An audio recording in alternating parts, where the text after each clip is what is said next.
Pag-iwahan kay Andrea Maricelo. Lagi na lamang basa ang lupa. Lagi na lamang may nananalasa. Kailan nga ba titigil ang magukit?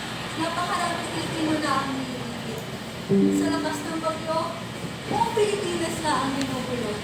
Ngunit kahit masakit ang epekto, hindi pa nawawala ang kakulitan ng mga Pilipino. TikTok doon, TikTok. Tuloy pa rin ang kaibig kahit nabago.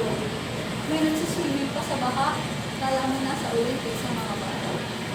Sa pagtulong naman ay hindi nawawala.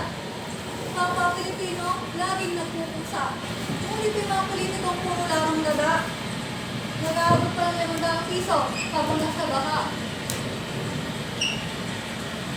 Ngunit ito na ang natatakutan, paglilinis na lagi iniiwasan. Mga yakinak na putik ang inabot, ay tiyak na mapapakamot.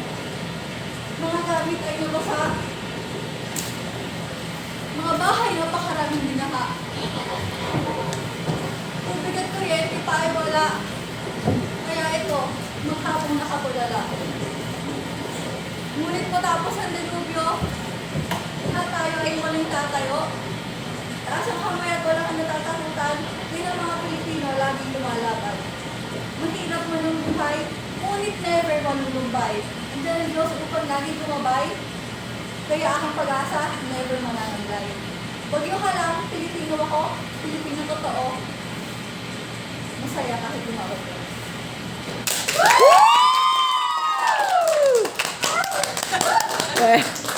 Very good.